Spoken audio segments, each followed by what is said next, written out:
Cêutica, parte da Gália Antiga, compreendida entre o Sena e o Garona. Nestor do costume masculino francês, Paulo Louis de Jaffery lembra que César dividia a Gália em 3 partes, sendo a terceira habitada pelos que, em sua língua, se chamavam celtas e no latim Galli, gaulês. Por consequência, celtas e gauleses são 2 termos sinônimos. Estudando o celtismo, não se faz outra coisa que buscar o que foi exatamente a Gália. Estudando a obra de Leon Denis, lendo seus diferentes livros, podia-se prever a publicação do gênio celta. O grande apóstolo do espiritismo teve, pois, em todas as suas ações uma unidade de pensamento notável. Já em seu primeiro livro depois da morte, havia um capítulo inteiro sobre a Gália e dele extraía algumas linhas. A Gália conheceu a grande doutrina e a possuiu sob uma forma original e potente, sabendo tirar dela consequências que escaparam aos outros países. Há 3 unidades primitivas, diziam os druidas: Deus, a luz e a liberdade. Enquanto a Índia já era organizada em castas imóveis, com limites intransponíveis, as instituições gaulesas tinham por bases a igualdade de todos, a comunhão de bens e o direito eleitoral. Nenhum dos outros povos da Europa teve, no mesmo grau que nossos avoengos, o sentimento profundo da imortalidade, da justiça e da liberdade. É com veneração que devemos estudar as tendências filosóficas da Gália, porque ela é nossa grande mãe e encontramos nela, fortemente marcadas, todas as qualidades e também todos os defeitos de nossa raça. Nada, aliás, é mais digno de atenção e de respeito do que a doutrina dos druidas, que não eram bárbaros, como erradamente se acreditou durante séculos. Depois da morte, se aprende quais são as crenças dos celtas, tem-se noção do druidismo e já se familiariza com as palavras Anolfin, Abrede, Gwifide, Sengante, que se encontram lendo o gênio celta e o mundo invisível. Os druidas, diz-nos Leon Denis, ensinavam a unidade de Deus. Segundo as tríades, a alma se forma no seio do abismo, Anolfin. Ela aí reveste os aspectos rudimentares da vida e só adquire a consciência e a liberdade após ter sido presa, por longo tempo, aos baixos instintos. Eis o que diz o canto do bardo Taliesin, célebre em toda a Gália. Existindo de toda a antiguidade, no seio dos vastos oceanos, não sou nascido de um pai e de uma mãe, mas das formas elementares da natureza, dos ramos, das plantas, do fruto das florestas, das flores das montanhas. Brinquei na noite, dormi na aurora. Fui víbora no lago, águia nos cimos, lobo na floresta. Depois, marcado por Voion, espírito divino, pelos sábios dos sábios, adquiriu a imortalidade. Já se passou muito tempo desde que eu era pastor. Errei bastante sobre a terra, antes de me tornar hábil na ciência. Enfim, brilhei entre os chefes superiores. Revestido dos hábitos sagrados, tive a taça dos sacrifícios. Vivi em 100 mundos e me movi em 100 círculos. A alma, em seu imenso curso, diziam os druidas, percorre 3 círculos, que correspondem aos 3 estados sucessivos. Em Anolfin, ela sofre o jugo da matéria, é o período animal. Depois, penetra em Abrede, círculo das migrações que povoam os mundos de expiação e provas. A Terra é um desses mundos. A alma encarna muitas vezes em sua superfície. À custa de uma luta incessante, ela se livra das influências corporais e deixa o ciclo das encarnações para atingir o Efide, círculo dos mundos felizes ou de felicidade. Lá se abrem os horizontes encantadores da espiritualidade. Mais alto ainda se acha as profundezas de Sengante, círculo do infinito, que encerra todo outro e só pertence a Deus. Longe de se aproximar do panteísmo, como a maior parte das doutrinas orientais, o druidismo se afasta por uma concepção bem diferente da divinidade. Em O Problema do Ser e do Destino, Leon Denis nos mostra que os druidas conheciam a finalidade de nossa evolução. Cada um de nós possui esse gênio particular que os druidas chamam um apóstrofo vem, isto é, a aptidão primordial de todo ser em realizar uma das formas especiais do pensamento divino. Deus colocou no fundo da alma os germens de faculdades poderosas e variadas. Todavia, Uma das formas de seu gênio, é chamada a desenvolver-se acima de todas as outras, por um trabalho constante, até que ela o tenha levado a seu ponto máximo. Essas formas são inumeráveis. São os aspectos múltiplos da inteligência, da sabedoria e da beleza eternas, a música, a poesia, a eloquência, o dom da invenção, a previsão do futuro e das coisas ocultas, a ciência ou a força, a bondade, o dom da educação, o poder de curar, etc. Estudando o livre-arbítrio, o apóstolo do Espiritismo não esquece de nos indicar que a noção de liberdade tinha sido formulada pelos druidas, desde os primeiros tempos de nossa história.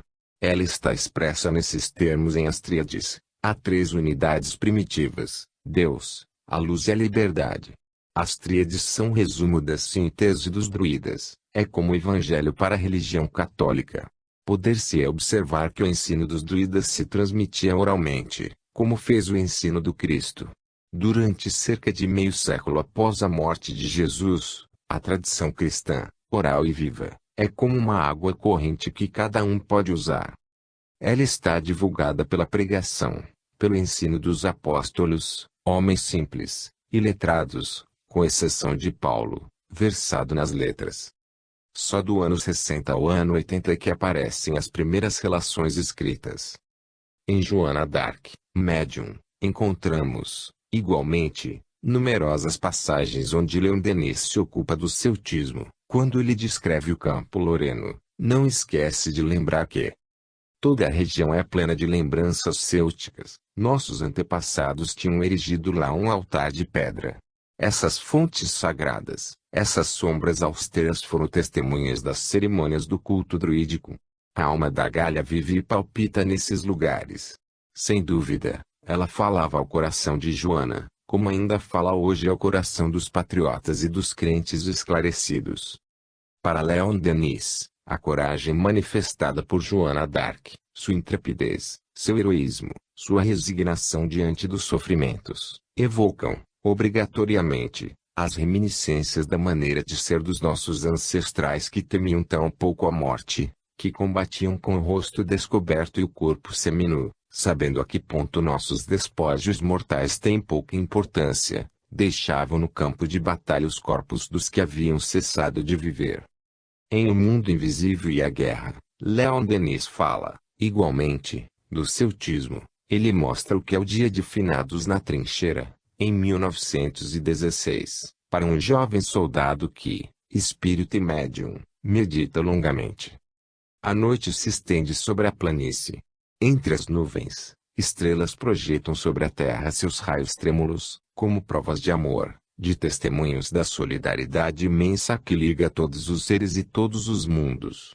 Com a paz, a confiança e a esperança descem ao seu coração. Certamente, que ele saberá fazer seu dever. Ele se bate para defender sua pátria invadida e por ela saberão suportar todas as privações, todas as fadigas, porém, a violência da guerra não abafará nele o sentimento superior da ordem e da harmonia universais. Como para os celtas, seus ancestrais, os cadáveres estendidos sobre o solo são apenas envoltórios inúteis que a terra se apressa em receber em seu seio maternal. Nas profundezas de cada um de nós subsiste um princípio imperecível contra o qual todos os furores do ódio, todos os assaltos da força brutal nada podem. E daí, desse santuário íntimo, que renascerá, após a tempestade, a aspiração humana pela justiça, piedade e bondade. Entretanto, em 1926, na trincheira, um jovem soldado meditava, médium, recebia comunicações de seus amigos do além.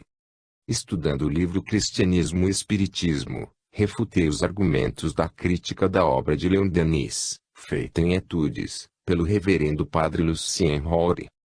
Lembramos que o religioso acusava Leon de ter plagiado totalmente os grandes iniciados. E evidentemente, um erro, porém há, entre os dois grandes espiritualistas, Leon Denis e Edouard Schuré, uma grande semelhança. Ambos são defensores ardorosos do celtismo. Em Grandes Legendes de France, meu eminente amigo Edouard Schuré narra as lendas da Bretanha e mostra a potencialidade do gênio celta. A alma céltica é a alma interior e profunda da França. É dela que nascem os impulsos elementares como as altas inspirações do povo francês. Impressionável, vibrante, impetuosa, ela corre aos extremos e tem necessidade de ser dominada para encontrar seu equilíbrio. Entregue ao instinto, ela será a cólera, a revolta, a anarquia, conduzida à sua essência superior, se chamará intuição, simpatia, humanidade. Druidez apaixonado ou vidente sublime, a alma céltica é em nossa história a gloriosa vencida, que sempre sobrevive de suas derrotas. A grande adormecida que sempre ressuscita de seus sonhos seculares. Esmagada pelo gênio latino, oprimida pelo poder francês, crivada de ironia pelo espírito gaulês, a antiga profetisa não mais surge de sua espessa floresta. Ela reaparece, sempre jovem, e coroada com ramos verdes. As mais profundas letargias anunciam seus mais brilhantes despertamentos, porque a alma é a parte divina, o lar inspirador do homem. E, como os homens, os povos possuem uma alma. Se ela se obscurecer e se extinguir, o povo degenera e morre. Se ela se acende e brilha com toda a sua luz, completará sua missão no mundo. Ora, para que um homem ou um povo preencha toda a sua missão é preciso que sua alma atinja a plenitude de sua consciência, a inteira posse dela mesma. Em La Druidesse, Edouard Schur estuda o despertar da alma céltica. Em Le Rêve d'une Vie, ele indica que, desde a idade de 20 anos, teve a ambição de personificar a alma céltica. Numerosos são os escritores que julgaram necessário estudar a apaixonante questão céltica. Com a Veleda de Smarties, Chateaubriand despertou o celtismo na literatura francesa. Entre as obras que têm exaltado o celtismo, citaremos apenas Barzaz-Breiz, de La Ville-Marquet, La Poésie des Races Celtiques, por Ernest Renan, La Mythologie, la Littérature, Époques Celtiques, por Arbós de Jubainville, L'Histoire des Gaulois, por Émile Julien, L'Immanuel des Antiquités Celtiques, por Dotin, L'Âme Bretonne, por Charles Ligoffic, Alpais des Pardons, por Anatole Libras, L'Esprit de la Gaule, por Jean Reinand, Philosophie Gauloise, por Gatien Arnault. O celtismo, escreveu Jacques Reboulot, em suas Lichanes Celtiques, é simplesmente a França na mais alta potencialidade, a França além da história. Escrevendo O Gênio Celta e o Mundo Invisível, Léon Denis tinha por objetivo elucidar o problema das origens da França, de mostrar que existe uma coincidência bem grande entre o espiritismo e o druidismo. Ele queria conduzir todos os franceses a refletir sobre sua origem e a se dar conta de seus deveres para permitirem a nosso país sair dos problemas da guerra 1914 a 1918. Para se compreender bem o objetivo de Léon Denis, é preciso ler um de seus artigos, publicado pela Revista Espírita de janeiro de 1927. Vou resumi-lo e comentá-lo. Ele lembra que, há uma dezena de anos, a França atravessa uma das maiores crises de sua história, por causa da luta que teve de sustentar, derramou seu sangue e seu ouro. Nosso país está com rivalidades de partidos no interior e de fora, ameaçado não apenas pela inveja dos que estão enciumados por seu prestígio moral, no mundo inteiro, mas ainda pelo ódio dos que, justamente castigados, pareciam querer preparar uma desforra. A França é igualmente visada pelo egoísmo de certos povos que, após terem combatido ao seu lado, buscam agora seus interesses particulares, sem se ocupar do interesse geral do mundo. Há, pois, necessidade absoluta de lutar contra esse estado de coisas. O que se pode fazer, especialmente, instituindo um ensino popular melhor que o ensino materialista que, nas jovens gerações, cria seres sem escrúpulos, egoístas, para os quais o ódio e a inveja são uma moeda corrente. Isso é tão verdadeiro que a criminalidade dos jovens aumenta de forma inquietante. Em 23 de fevereiro de 1928, Le Journal anunciava a prisão, em Paris, de um bando chamado de Bolsos Furados, cujo chefe tem somente 14 anos. Isso faz tremer. Se fosse dada uma outra educação às crianças, se as fizessem conhecer as coisas úteis, ensinando-lhes a finalidade de sua vinda à Terra, porque terão de sofrer provações, certamente. Poder-se-ia ler nos jornais outra coisa e não a relação dos crimes ou dos suicídios dos jovens. Não obstante as desordens morais de nossa época, Leon Denis nos aconselha manter confiança, pois, no meio das presentes dificuldades, a voz grave dos antigos celtas vai se fazer ouvir. Alguns poderão questionar-se ao te desenterrar da poeira dos séculos velhas crenças que, segundo eles, não mais correspondem aos fins de nossa época incrédula. Poderemos responder-lhes que isso é indispensável, que sua doutrina é tão rica quanto a do druidismo, que nossos ancestrais gauleses já conheciam o meio de se comunicarem com o invisível. Graças a essas manifestações, eles tinham a certeza de que a morte é somente uma aparência e que a evolução dos seres continua após a morte do corpo física. De resto, é por causa de sua crença que, entre os povos, o celta tem mais bem aceitado o ensino do cristianismo primitivo. Estavam realmente preparados para esse conhecimento por causa de suas próprias aspirações. Naturalmente, trata-se do verdadeiro cristianismo ensinado pelos padres que conheceram Jesus e não do catolicismo, onde os ensinos do Cristo foram pouco a pouco deformados. Leon Denis mostra que as instituições dos gauleses eram republicanas, democráticas e que é nelas que se deve buscar a fonte das aspirações igualitárias e liberais do povo francês. Leon Denis termina assim seu artigo. Vivemos em tempos de sanção e de liquidação, em períodos onde os acontecimentos da história se acumulam com dificuldades de todas as formas. É uma espécie de encruzilhada, onde as consequências do passado se erguem e se chocam. Os povos viveram durante muito tempo sem a preocupação das leis superiores e algum propósito austero de vida. As privações, os sofrimentos são o resgate do passado. E preciso reparar, consertar.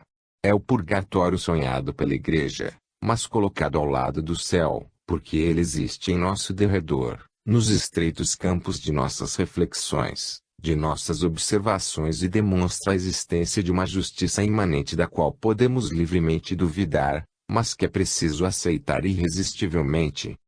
A impressão que se destaca para nós dos fatos acumulados é de um mundo em gestação, no seio do qual se elaboram, lenta e dolorosamente, os elementos de uma consciência, de uma fé e de uma nova civilização.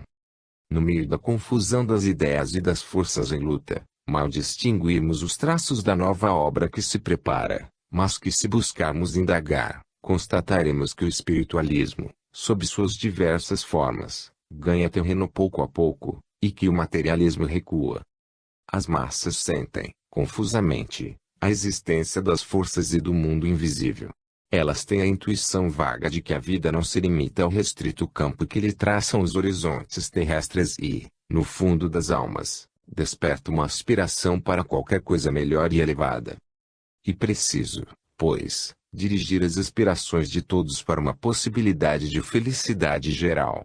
E preciso buscar os meios de dar, realmente, a todas as criaturas a mesma oportunidade de bem-estar e de felicidade, no curso de sua existência. Darei a esse assunto algumas indicações, no capítulo deste livro, O Espiritismo na Vida Social. O gênio celta e o mundo invisível comporta 3 partes. Na primeira, Leon Denis estuda os países celtas. Buscando, inicialmente, a origem deles, mostra-nos que os países celtas são a Irlanda, o país de Gales, a Escócia, a Bretanha, a Auvernia, a Lorraine e os Vosges. A segunda parte é um estudo mais aprofundado do druidismo. Vê-se ali que a reencarnação era admitida pelos druidas, que sua religião revelava um senso profundo do mundo invisível e das coisas divinas. Com sua habitual franqueza, Leon Denis não oculta uma grave dificuldade, é a do sacrifício humano praticado pelos celtas. Entretanto, escreve ele, uma sombra se estende sobre o druidismo. A história nos mostra que sacrifícios humanos aconteciam sobre os grandes carvalhos, o sangue escorria sobre as mesas de pedra.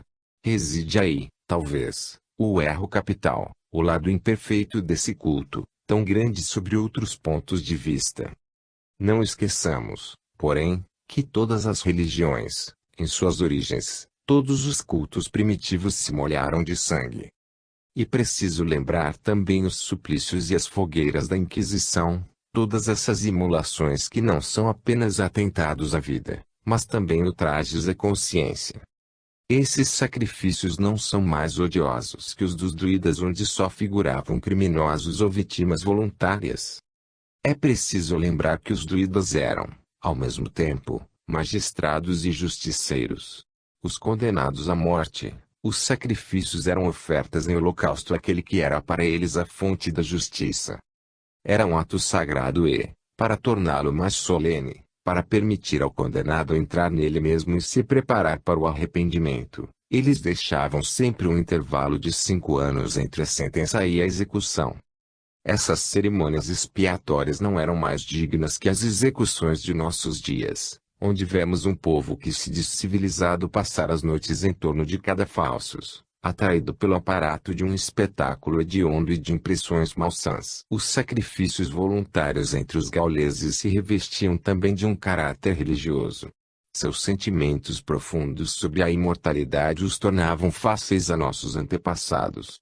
O homem se oferecia como uma hóstia viva pela família, pela pátria, pela salvação de todos. Todavia, todos esses sacrifícios caíram em desuso e se tornaram raros no tempo de Vercingetorix. Contentava-se, no lugar de levar à morte, tirar algumas gotas de sangue dos fiéis, estendidos sobre as pedras dos dolmens. A terceira parte de O Gênio Celta e o Mundo Invisível comporta um estudo do mundo invisível. Após ter indicado aos seus leitores como é preciso compreender a experimentação espírita, Leon Denis apresenta mensagens que são devidas a Joana d'Arc, Allan Kardec e Michelet. Alguns, talvez, serão tentados a reprovar Leon Denis por ter assim aceitado a assinatura de grandes nomes. Todavia, o célebre espírita estava ao corrente de todas as objeções feitas ao espiritismo e se, em sua última obra, ele não hesitou em publicar uma centena de páginas de mensagens mediúnicas, dizendo quais personalidades as haviam enviado. Isto foi após refletir maduramente e ter adquirido as provas de identidade dos espíritos comunicantes. De resto, prevendo a objeção, o mestre escreveu: já publicamos uma série das mensagens ditadas por meio da incorporação mediúnica pelos grandes e generosos espíritos que desejaram colaborar em nossa obra. A autenticidade desses documentos reside não somente neles mesmos, pelo fato de que eles ultrapassam de muito o alcance das inteligências humanas, mas também nas provas de identidade que a elas se ligam.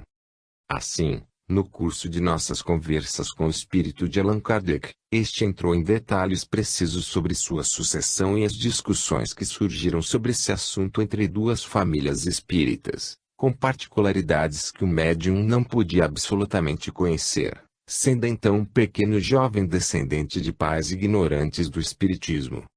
Esses detalhes estavam apagados de minha própria memória e só os pude reconstituir após buscas e informações. Quanto ao seu valor científico e moral, veremos que os assuntos tratados nessas mensagens atingem o mais alto grau da compreensão humana atual. Eles a ultrapassam, mesmo em certos casos, mas nos permitem, entretanto, entrever a gênese da vida universal. Considerando essa obra, do seu ponto de vista, os autores nos dizem que se poderá aí encontrar uma orientação nova que, do grau de evolução a que chegamos, só é compatível com o estágio de compreensão e de resistência do cérebro humano. Lembramos, todavia, aos que a teriam esquecido, que os espíritos sofrem, por vezes, grandes dificuldades de se exprimirem por um organismo, por um cérebro estranho, noções e ideias pouco familiares a esse último. Ora, é precisamente o caso em que se encontra o nosso médium e a questão celta. Disse, acrescenta Leon Denis, que Allan Kardec está reencarnado no Havre, desde 1897, ele teria, então chegado ao 30º ano de sua nova existência terrestre, admitindo-se que um espírito de tal valor tenha ficado tão longo tempo para se revelar através de obras ou ambições adequadas.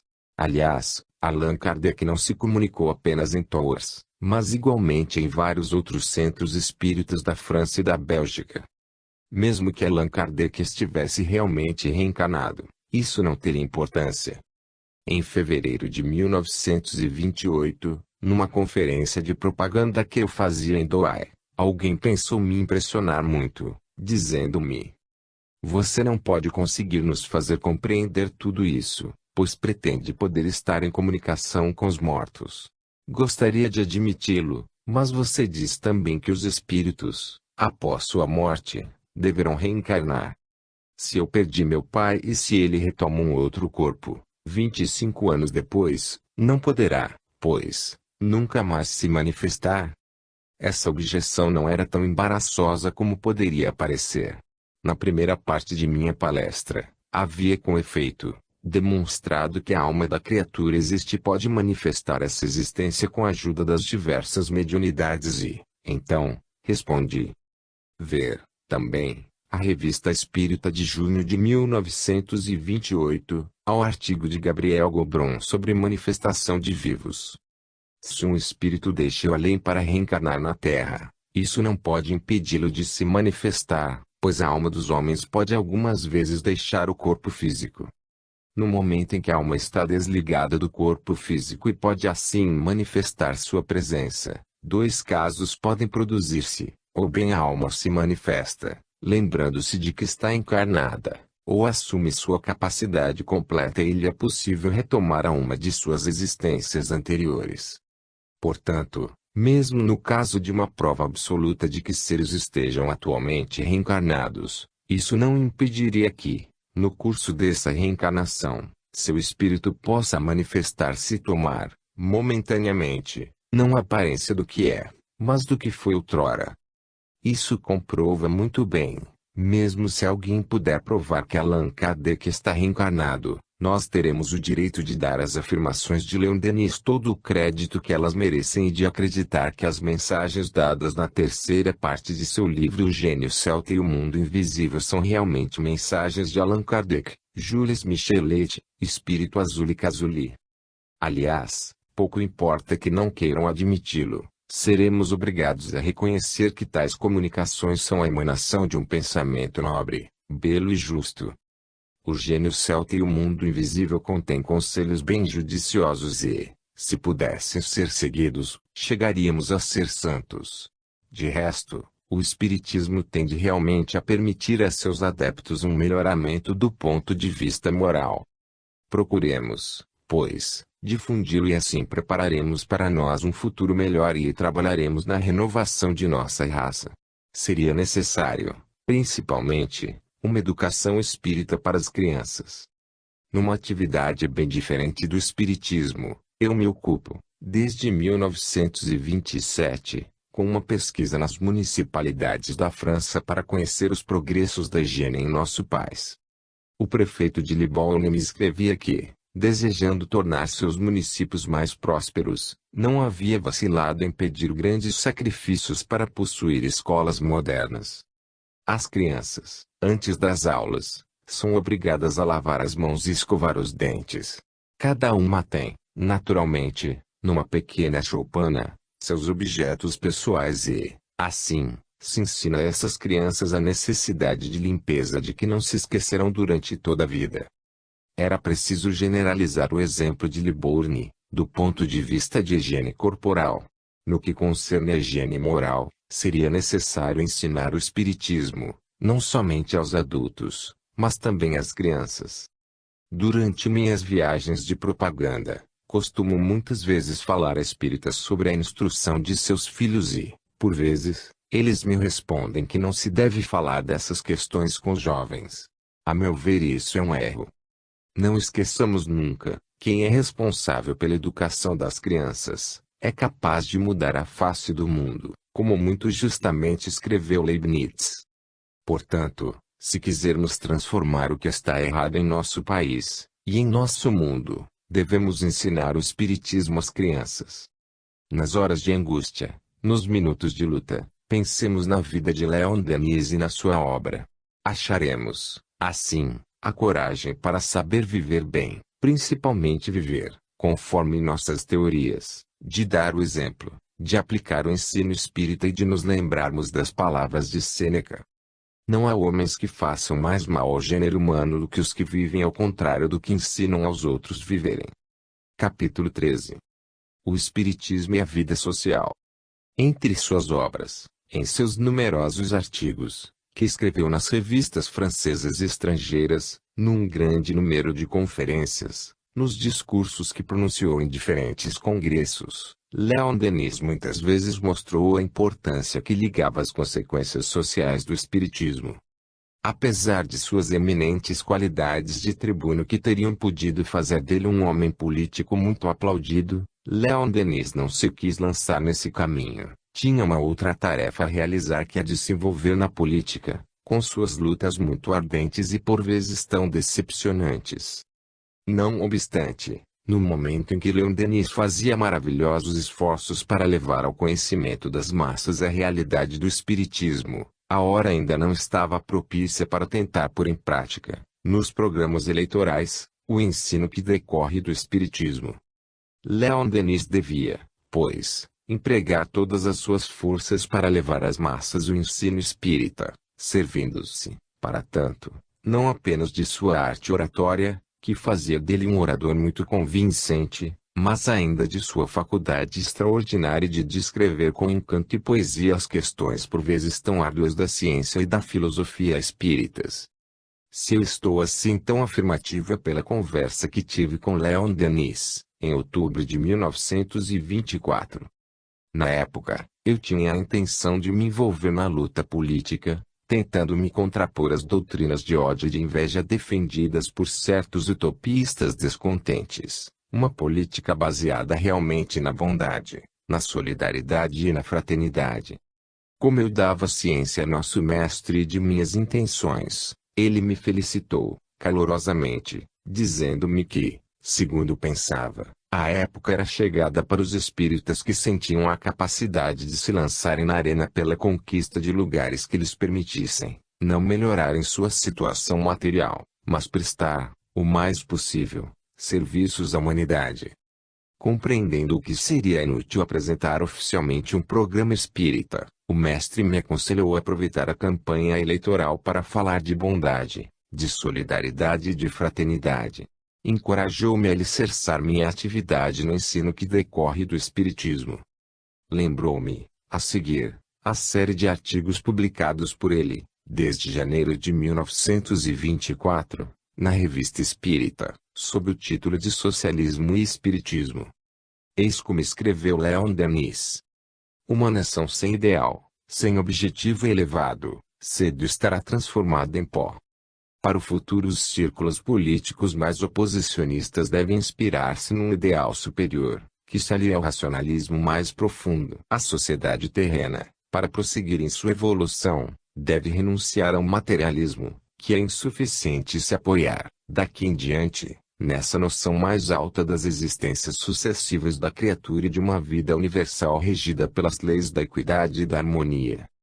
Façamos dessas leis um princípio de educação moral e de justiça social, porque, por seu intermédio, tudo se explica e se aclara. Com efeito, é pela compreensão dessa regra essencial com a noção dos deveres e das responsabilidades que ela comporta, e das sanções que ela determina, que se revelarão aos nossos olhos a grandeza e a beleza da vida.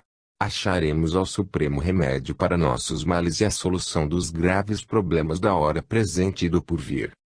Por muitas vezes, em sua obra, Leon Denis mostra quais são as desordens da época moderna e qual miséria nosso século está votado. Para remediar a esse desagradável estado de coisas, o mestre não vê outros meios a não ser dar ao povo uma nova educação, baseada numa doutrina espiritualista ampla e racional. E preciso, inicialmente, que os pensadores guardiões da luz possam projetar suas irradiações sobre irmãos mais carentes, para dissipar os maus fluidos que os envolvem.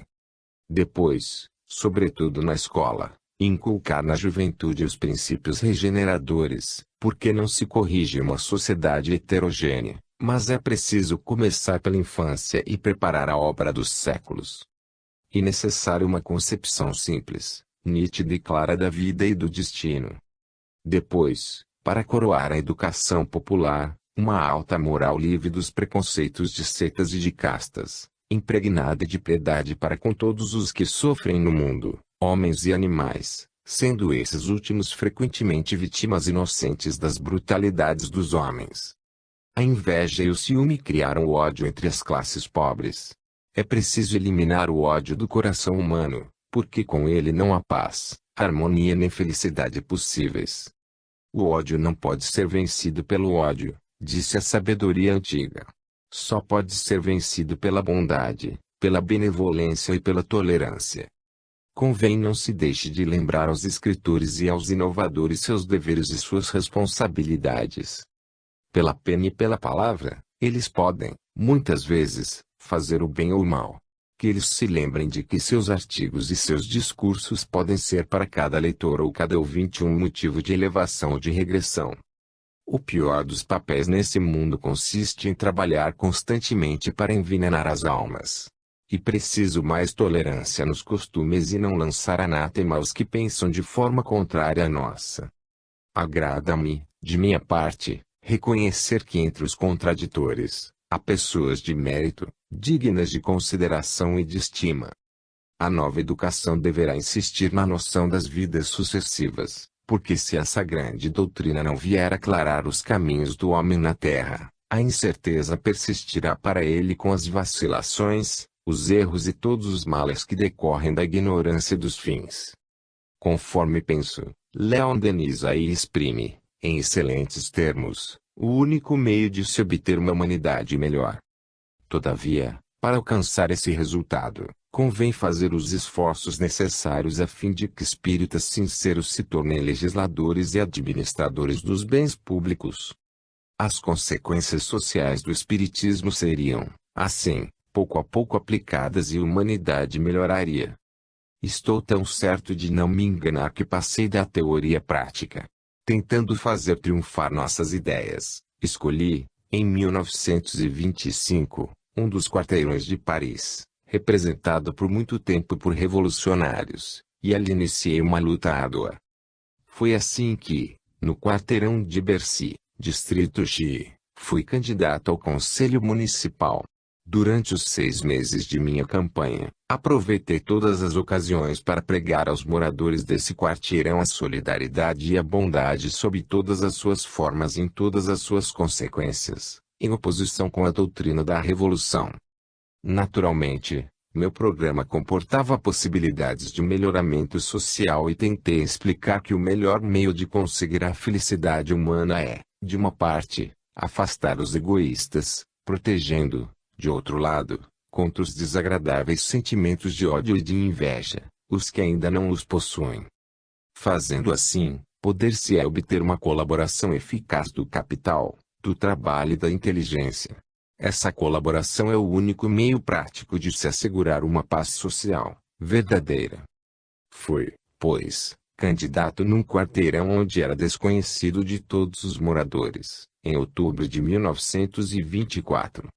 Desejando mostrar como a perseverança e a tenacidade de qualquer um que cultivou sua vontade e adquiriu, o melhor que pode, o domínio de si mesmo, tive o trabalho de visitar pessoalmente todos os eleitores, o que me permitiu compreender melhor as necessidades dos moradores de Bercy, do ponto de vista principalmente da higiene. Com a ajuda dos membros de minha comitiva, fiz numerosas reuniões particulares, divulgando as ideias diretrizes de meu programa, todas elas estabelecidas em absoluta concordância com os ensinamentos espíritas, sem que eu jamais, fique bem entendido, falasse de espiritismo. Não é ainda o momento de fazer, numa campanha eleitoral, uma profissão de fé espírita. Eu havia, porém, tomado a firme resolução de não ocultar minhas ideias, se, no curso de uma interrupção, me censurassem por ter escrito obras espíritas e feito numerosas conferências de propaganda. Se isso acontecesse, eu teria, simplesmente, em poucas palavras, afirmado minha certeza, declarando que reside aí o dever de uma convicção pessoal. Meu programa, teria eu acrescentado, comporta a tolerância mais completa pelas ideias dos outros e sou adepto resoluto da liberdade de consciência. Não estou aqui para vos expor tal ou qual doutrina, tal ou qual ciência, tal ou qual religião. Por consequência, não estamos no momento de discutir tais questões. Quero somente mostrar como, baseando a vida social nos princípios da justiça, da tolerância e da bondade, poderemos resolver melhor todas as questões e proporcionar a todos, equitativamente, o máximo de felicidade. Ocultava tão pouco minhas ideias que tive ocasião, durante minhas conversas particulares com meus eleitores, de responder às suas perguntas referentes ao Espiritismo. Sabendo de minhas convicções, eles faziam perguntas sobre nossa doutrina. Durante a campanha eleitoral oficial, fiz, em Paris, uma conferência espírita. Apesar de tudo, nunca, em minha campanha, o Espiritismo foi criticado durante as reuniões públicas ou particulares. Consegui, no primeiro turno, uma grande maioria para ser, no segundo turno, derrotado somente por 10 votos, isto por ter o candidato comunista aproveitado uma colisão das forças revolucionárias. Eu havia prometido continuar me ocupando com o quarteirão, qualquer que fosse o resultado das eleições. Cumpri, fielmente, minha promessa e assim provei que minha campanha era conduzida, tendo como único móvel um ardente desejo de ser útil aos outros, alheio a qualquer preocupação de interesse pessoal. No Congresso Espírita Internacional de 1925, apresentei um trabalho intitulado O Espiritismo na Vida Social. Segundo creio, escrevi eu, chegou a hora de tentar fazer penetrar na vida social as consequências do Espiritismo. Nossos militantes não devem hesitar em fazer sérios esforços para ocupar os postos políticos. Seria evidentemente prematuro ajuntar a seu nome o epíteto de espírita, mas devem ser estabelecidos os programas eleitorais em conformidade com os ensinamentos espíritas. Mesmo sem nenhuma possibilidade de sucesso, as campanhas eleitorais serão um excelente meio de propaganda e darão oportunidade de levar às massas o ensino da bondade e da tolerância que se destaca de nossa doutrina, sem que se tenha de lhes pronunciar as palavras que ainda são mal compreendidas. Se forem eleitos para as funções públicas, nossos propagandistas deveriam exercer seus mandatos, fazendo os maiores esforços para realizarem seu programa. Continuarão, fora de suas funções, sua ação pessoal para divulgar o Espiritismo.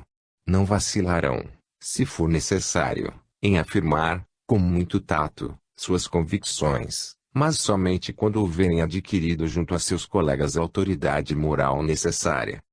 Mesmo sem divulgar o Espiritismo, seria fácil falar das consequências de nossa doutrina em numerosas questões como, por exemplo, a educação das crianças, a reeducação dos transviados, o melhoramento moral dos prisioneiros, etc. Em continuação, quando o número dos eleitos for suficiente, sem dúvida será possível preparar uma nova geração, organizando o ensino do Espiritismo no mesmo nível do das outras religiões. Minhas ideias foram adotadas por unanimidade e minha proposta deu lugar ao seguinte voto de resolução. Os espíritas têm o dever moral de penetrar em todos os círculos da sociedade, para efetuar contato, uma propaganda pelos fatos e pelos exemplos. Os espíritas devem, tanto quanto possível, apresentar sua crença em todos os tempos e lugares, notadamente nas ocasiões de cerimônias familiares, casamentos, funerais, etc.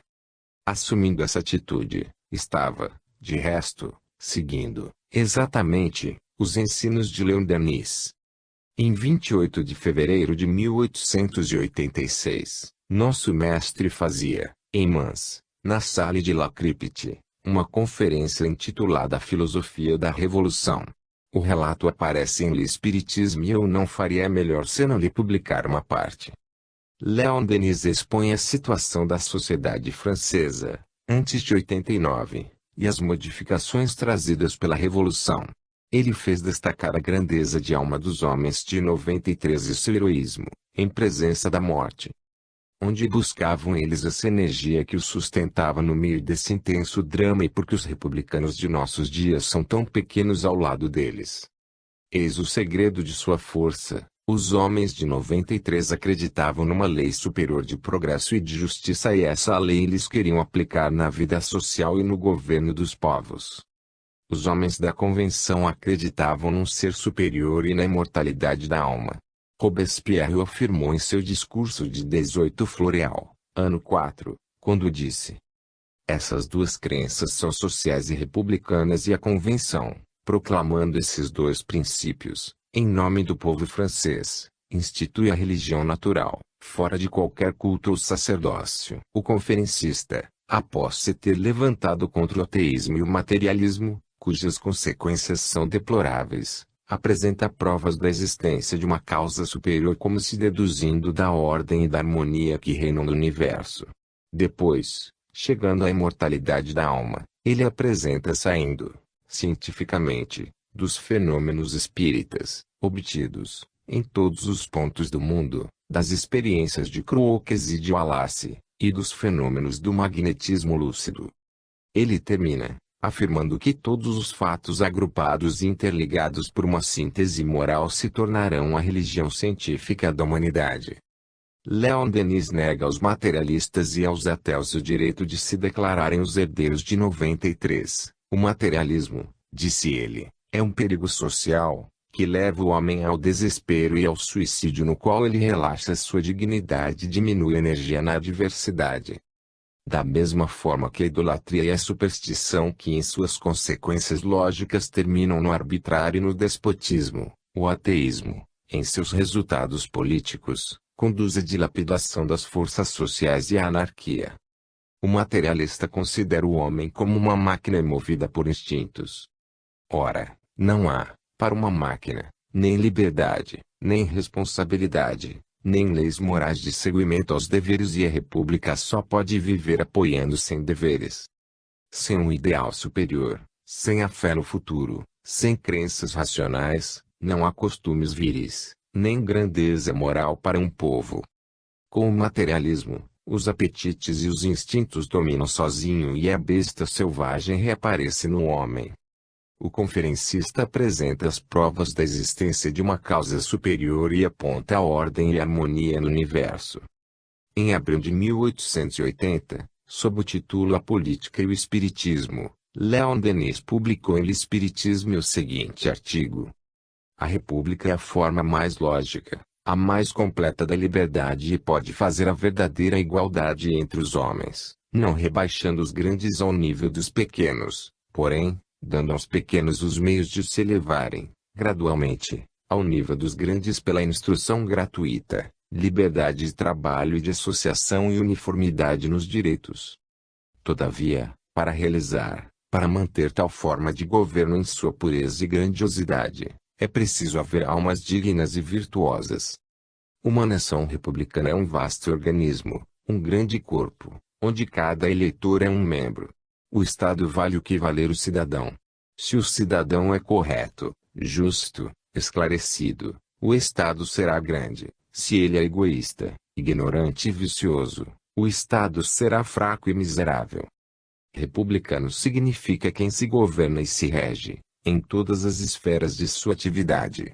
Tal título impõe, portanto, a quem o adote, responsabilidades mais pesadas e mais extensas.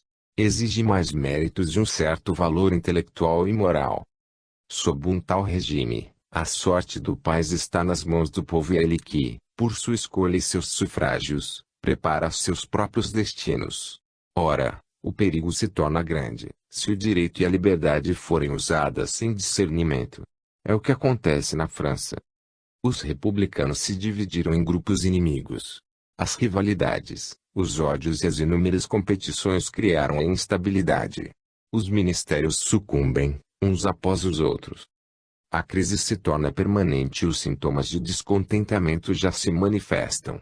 Uma corrente de opiniões conduz uma parte da nação para um governo pessoal.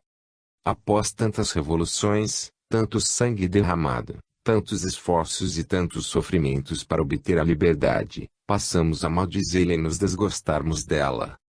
Constata-se que a liberdade da imprensa produziu um amontoado de injúrias e de mentiras e que a difamação se tornou um mal crônico. A liberdade de reunião se tornou inaplicável, graças à invigilância dos conciliábulos políticos ou socialistas, que lançam a perturbação em todas as reuniões que não lhes agradam. É que a liberdade só pode produzir efeito útil se cada um souber se preparar pela educação. Ela, para ser um bem, deve ter por corretivo o respeito pela liberdade dos outros e um sentimento profundo pela dignidade humana. Todavia, que pode ela representar para homens corrompidos, uma sociedade onde a matéria domina o espírito, onde a vida animal é mais forte do que a vida intelectual e moral? Limita-se a acusar o parlamentarismo, a criticar a Câmara, sem se lembrar de que a Câmara é apenas a fiel representação das virtudes e dos vícios nacionais. Mudaram as instituições, mas o fundo do caráter não se modificou. A República não pode viver, prosperar, nem se engrandecer, se nenhum de seus filhos se tornar melhor, mais sábio e mais virtuoso. É o que haviam compreendido os homens da primeira revolução. Eles tinham um ideal elevado. Sua fé profunda num ser supremo, em suas leis justas, na vida mortal era a fonte de onde tiravam as suas grandes resoluções. Robespierre se explicou várias vezes na tribuna na convenção, e Danton, Vergniaud e muitos outros partilhavam de seus sentimentos sobre esse ponto. O republicano de 48 era igualmente espiritualista no sentido mais amplo e mais elevado do termo. Uns e outros tinham costumes austeros e seu espírito de devotamento e de sacrifício não recuava face à morte. Sabiam e diziam que não bastava anular o despotismo para fazer nascer a liberdade e implantar os costumes republicanos porque, se as paixões materiais, a corrupção e o egoísmo permanecessem nas cimas, nada teria sido feito e o despotismo renasceria de novo. Os que aspiram a uma ordem social baseada na justiça, diziam eles, devem, inicialmente, se tornar justos e virtuosos, criar costumes dignos, razões esclarecidas e consciências honestas e caminhar sem receio para um ideal nobre e generoso. Ora, esses preceitos foram esquecidos e a meta que a maior parte dos franceses desejava alcançar era a riqueza ou prazer. A instrução é mais difundida, é verdade, mas o que dizer de uma instrução puramente científica, desprovida de qualquer noção geral sobre a finalidade da vida, o destino dos seres e as leis superiores do mundo? O materialismo se expandiu por todas as classes. O homem, vendo a vida apenas em si mesma, relega ao estreito círculo que ela envolve todos os seus atos e pensamentos. Disso resulta um excesso de ambição e de vaidade, uma sede ardente de bem-estar, horror ao trabalho e a tudo quanto é sério, profundo e sincero. Daí, uma confusão geral, porque aquilo que está em nossas ideias que se expande por toda parte conduz à desordem à obra da civilização e do progresso. Entretanto, parece que, ao lado do mal, o poder superior que rege os mundos colocou um remédio. À medida em que o vazio e a incerteza se estabelecem no pensamento, eis que um novo ideal, uma concepção racional do mundo e da vida começa a apontar, debilmente, lutando contra as trevas que pareciam querer tudo envolver, mas que, apesar dos obstáculos, cresce e transforma-se, pouco a pouco, em um foco de luz capaz de aclarar e aquecer a humanidade. E o Espiritismo, ainda desconhecido, desprezado, que vem curar nossas chagas morais e nos fornecer, com uma base de certeza pela fé, um princípio de melhoria social. Apoiado na sólida rocha dos fatos, a interpretação que ele nos oferece da lei moral e do objetivo da existência, se vulgarizada, se divulgada no mundo, poderia evitar os flagelos que a sensualidade e a incredulidade vão, brevemente, desencadear sobre a humanidade. O Espiritismo, digam o que disserem, é um indispensável complemento filosófico e moral da Revolução, porque os princípios de progresso e de igualdade, nos quais se inspirou, ele os apresenta inscritos nas leis eternas e realizados pelo destino de todos os seres, através das incessantes vidas dos renascimentos. Eis as verdades que o Congresso de Paris deveria destacar, proclamar diante das nações, porque só elas podem preservar da anarquia e do descalabro das paixões materiais e egoístas. Eu fiz essa citação, a fim de mostrar quanto estou seguindo Leon Denis, envolvendo-me na vida social, tentando aplicar as teorias que defendemos para remediar a desordem atual. Em O Mundo Invisível e a Guerra, a página 154, edição francesa, Léon Denis indica quais os males que o Estado tem causado a gerações jovens, com um ensino confuso, de onde foram retirados o ideal e a beleza moral. Em nossa época, os meios universitários não são poupados pela propaganda revolucionária e é triste constatar-se a que ponto as ideias bolchevistas têm bastante influência junto aos professores e divulgadores. Isso deve conduzir todos os espíritas a deflagrar uma campanha sem quartel, para se conseguir uma educação nacional que contém elementos capazes de uma renovação.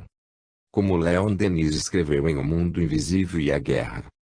Se a bela flama do idealismo iluminasse as almas, ver-se-eis, pouco a pouco, substituindo as gerações envelhecidas e desencantadas, que vão desaparecer, uma França nova, ardente e generosa, animada por uma fé patriótica, que lhe permitiria realizar grandes coisas.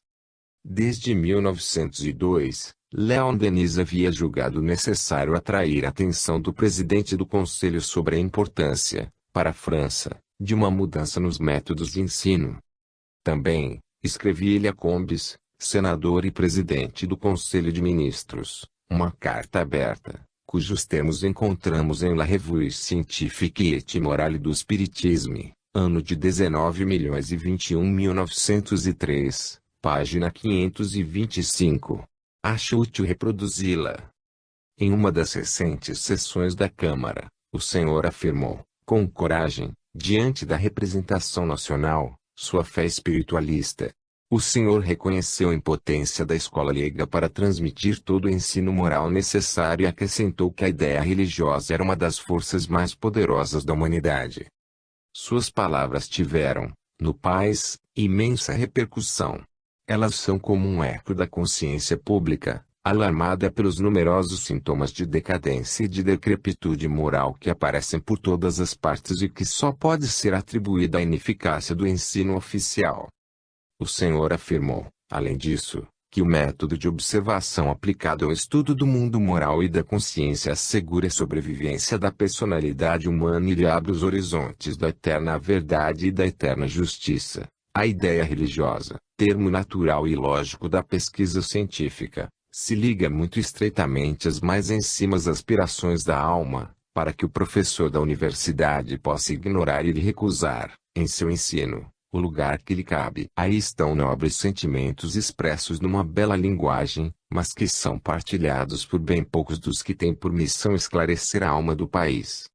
É um fato notório, para um homem familiarizado com os meios universitários, que a maior parte dos professores e auxiliares, imbuídos, uns das teorias negativistas, materialistas ou positivistas e outros, profundamente indiferentes, desdenham ou negligenciam o ensino espiritualista e, quando o ministram, o fazem sem convicção, sem calor comunicativo e, portanto, sem resultado. A mesma incapacidade tem o padre que, por suas afirmações dogmáticas, não consegue comunicar às almas uma crença que não responde mais às leis da crítica sadia, nem às exigências da razão. Em realidade, quer se volte para a universidade, quer para a igreja, a alma moderna só vê obscuridade e incerteza no que tange ao problema de sua natureza e de seu destino. A educação que se dá às gerações é complicada, mas não esclarece os caminhos da vida e não as prepara para os combates da existência. O ensino clássico pode nos ensinar a escrever e falar bem, mas não orienta como agir, amar e devotar-se. Muito menos ainda ensina a crer, a ter uma concepção da vida e do destino, que desenvolva as energias profundas do eu e oriente nossos anseios e nossos esforços para um fim elevado. Francisque Sarcey, esse modelo ideal da universidade, confessava, sem rodeios, estou no mundo, ignoro como vim e por que me puseram aqui. Não ignoro menos como daqui sairei e o que me acontecerá quando me for. Aí está o resultado de tantos séculos de estudos e de labor. A filosofia da escola é ainda apenas uma doutrina sem luz e sem vida. A alma de nossos filhos, desorientada entre os sistemas diversos e teorias contraditórias, o positivismo de Augusto Comte, o naturalismo de Hegel, o materialismo de Stuart Mill, o ecletismo de Cousin, etc., flutua, na incerteza, sem ideal e sem objetivo claro. Daí o desencorajamento precoce e o pessimismo dissolvente.